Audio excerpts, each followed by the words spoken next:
Bawat magandang journey ay merong pagtatapos. Last day ng aming North Loop ni Quiz Fred at dito kami nagstay sa Baguio sa may Takay Lodge. Maire-recommend ko ito sa mga bigyaang papasyal sa Baguio dahil dito malaki ang kanilang space at maraming parking. So isa yan sa mga pinoproblema ng mga naghahanap ng budget meal na transient dito sa Baguio. So dito sa Takay Lodge, marami silang room.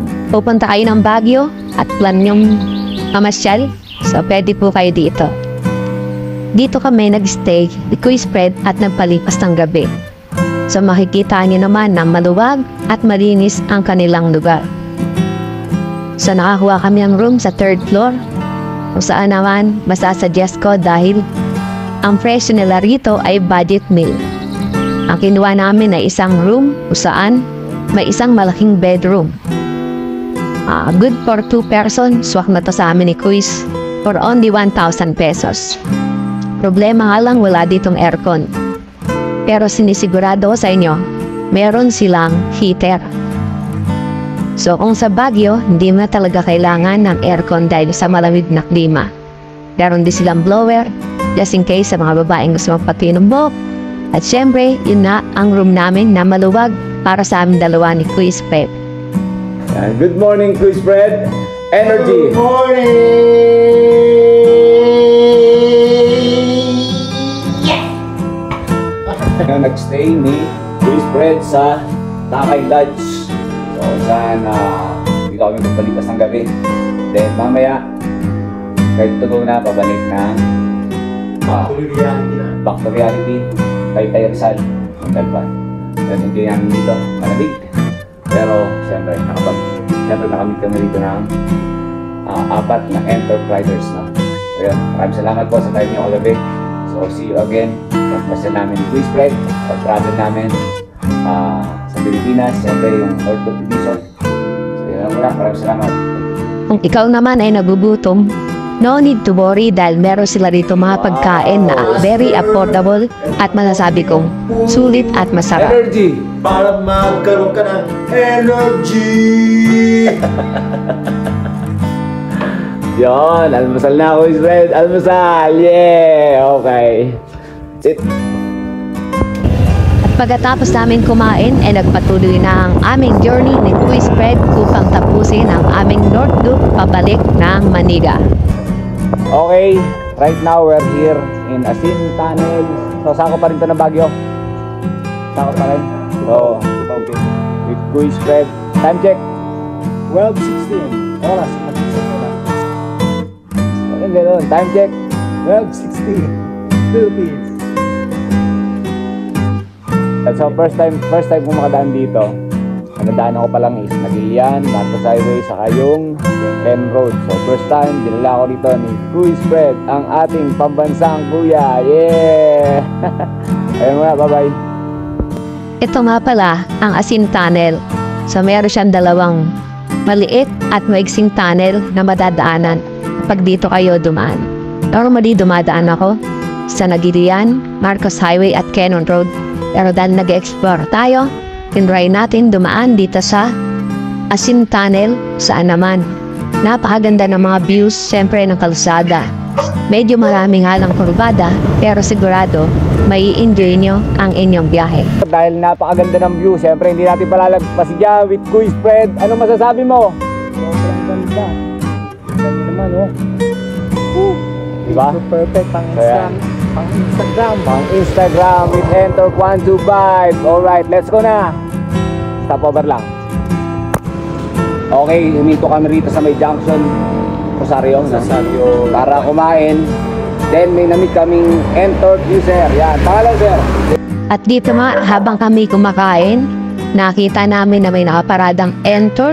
Siyempre, kinilala na rin namin si Tia Nelson, isang Enter owner dito sa Rosario, La Union. So after nito, lalarga na rin kami pabalik ng Manila. Okay, right now we're here. Ano to? Art ng Rebay Siha. So pauwi na kami galing ng North Loop. Konti na lang. Tagumpay na tayo na nakakauwi. So, Bulacan na lang. normally dumadaan ang isang rider na kagaya ko sa MacArthur Highway. So dahil kasama ko yung pinakamalupit na trangko sa buong mundo, dito niya ako dinaan sa San Rafael, Bulacan, boss. Ayan, Kabanatuan. Kabanatuan. So tama naman yung pinagagawa natin. Tama naman. Quiz. Right. See you sa 19, mga quiz. Sige, salamat. Bye-bye. Time check.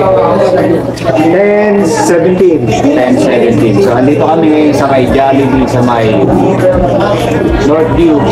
Malapit na sa San Mateo, Bali. So yun, successful na yung ating naging Northview.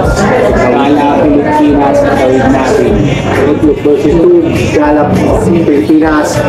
Siyempre kasama ko si Chris Fred, ang magiting na Franco ng Pilipinas. Malakbakan! Yun!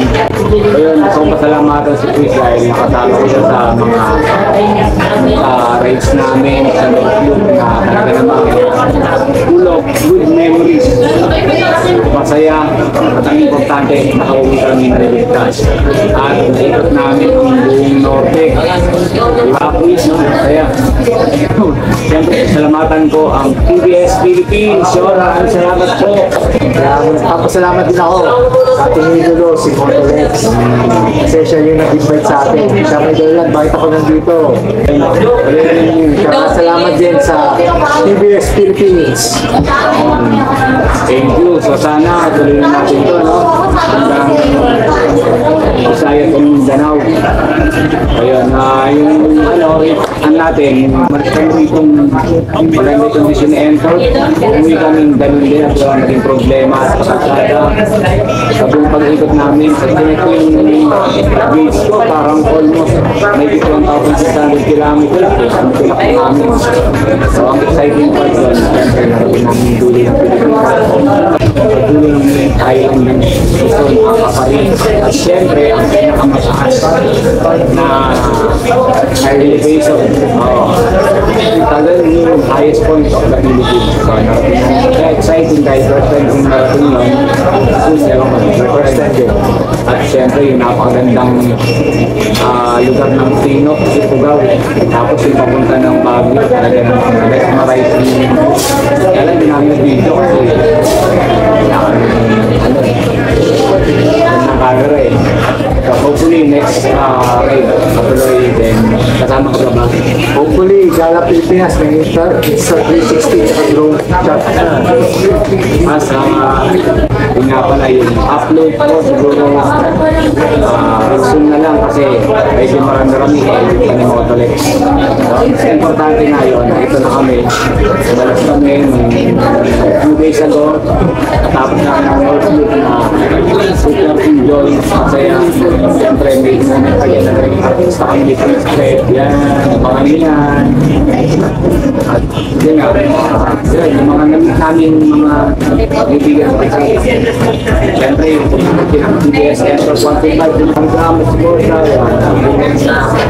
Lahat ng mga ka-TBS natin na namit natin sa daan. Shoutout sa inyo. See you soon again. Yung TBS Center, good condition pero ano naman, sobrang alikabo. Sobrang puti. sa labas.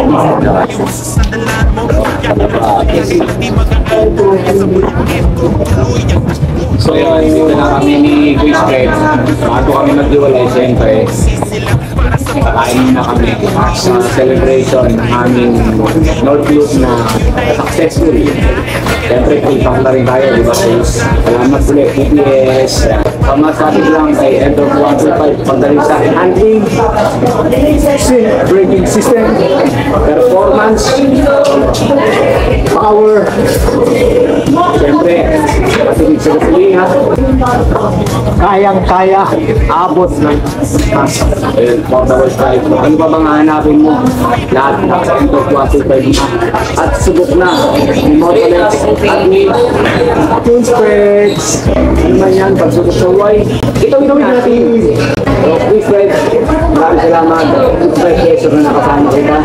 See you soon again. At ingat. Bye-bye!